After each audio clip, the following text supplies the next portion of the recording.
The state recognizes the family, capital F, as the natural, primary, and fundamental unit group of society, and as a moral institution possessing inalienable and imprescriptible rights, antecedent and superior to all positive law.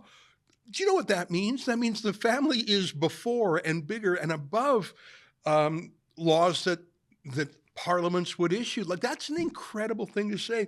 I'll read just a little bit more. The state, therefore, guarantees to protect the family in its constitution and authority as the necessary basis of social order and as indispensable to the welfare of the nation and the state. And I've just got to read the next line to you, and then I'm going to go to our guest. But isn't this incredible? Can you imagine if this were in our Constitution? In particular, the state recognizes that by her life within the home, woman gives to the state a support without which the common good cannot be achieved. And then this next sentence. When was the last time you saw the word mother in a Constitution? The state shall therefore endeavor to ensure that mothers shall not be obliged by economic necessity to engage in labor to the neglect of their duties in the home. It continues on in wonderful ways, but have you ever seen family and mother and woman and these words in a Constitution in such literally put on a pedestal above grubby politics? Well, grubby politicians didn't like that one bit, and they proposed in a referendum to remove these words. They said it was about progress and moving Ireland forward. Well, the people had something to say about that. Joining us now via Skype from Ireland, short days after the referendum on removing those words was put to the people, is our friend Ben Scallan of Gript.ie, my second favorite media company in the world, just behind Rebel News. Ben, great to see you again. Thanks for taking the time. Great to see you again, Ezra. Great to talk to you under these circumstances too. Well, yeah, I just read something that I think many people would find unusual, and I'm not sure if even every Irish person knows it's in there, but that's pretty loving language for a law, don't you think? Well, it's very interesting, the cultural context in which that particular piece of text arose in our Constitution, because the Irish Constitution, as we know it, those articles were written in the 1930s, and one of our main ministers who was campaigning the campaign to get rid of this text from the Constitution and to replace it with more modern, kind of up-to-date text, he said that this was actually progressive. This was him speaking many years ago. He since has apparently changed his view on this matter, but he said that he thought it was a progressive addition to the Constitution because it was saying that women should not be forced to work for the benefit of business and the economy necessarily, that there is a higher calling, and that if women would like the option to stay at home with their children, the state should support and appreciate and thank them for that and make that a possibility for them.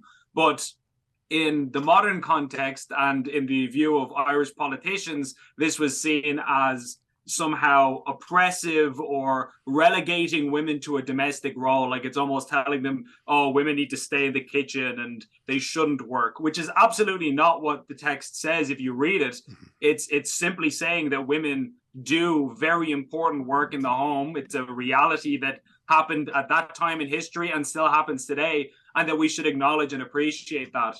And so they held it on International Women's Day. They thought this will be a nice, comfortable win for us. People will be swept up in a kind of feel-good, lovey-dovey, sentimental sense of liberalism, and they'll vote in favor of this. And both of these proposed changes were defeated by an overwhelming landslide, about 70% or so between the two proposals. And I think, honestly, part of that is to do with the fact that it was the weekend of Mother's Day. You know, we were literally proposing removing the only reference to the word woman in the Constitution a couple of days, or sorry, not woman, mother, a couple of days before Mother's Day, which would have been a kind of an interesting gift to give your mom. I think you'll agree. And so there was enormous pushback. In some working class areas, we saw no votes to the tune of 96%, which I don't think I've ever seen a referendum like that. That's North Korea numbers when you start seeing figures like that. Yeah. So yeah, very much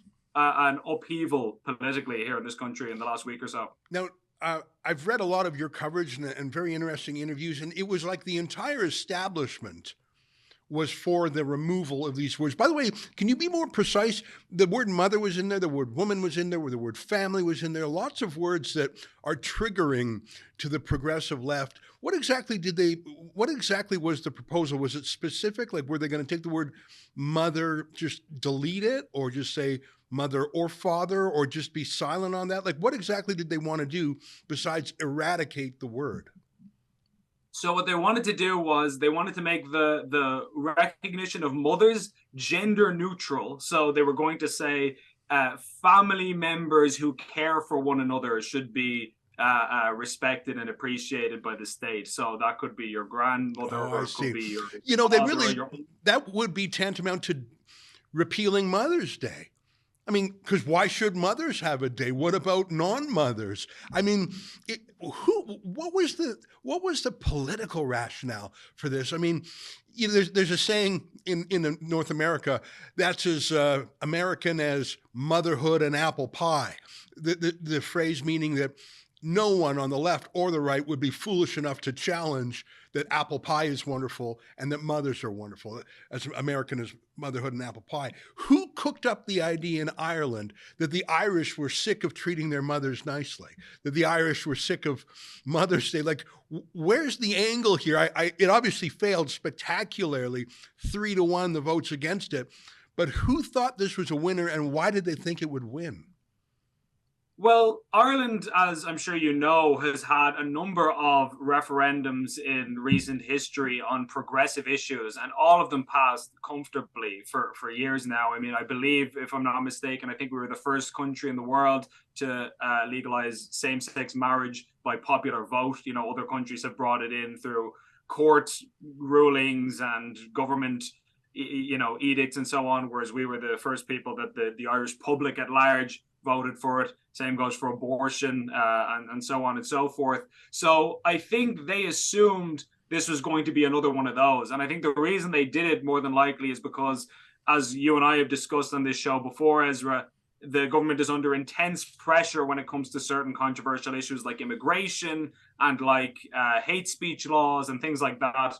So for the last year or so, they've really been feeling the heat. And they thought, you know what, it'd be a great way to get the heat off ourselves would be to throw out one of these nice liberal referendums that we always win. And that will be a nice kind of comfortable distraction. It won't really change much materially. It's largely symbolic, but then we'll get a nice feel-good love-in once again. And hopefully that'll help us coming into the European elections and the local elections in June. And obviously that did not exactly pan out the way they would have liked, I can only assume.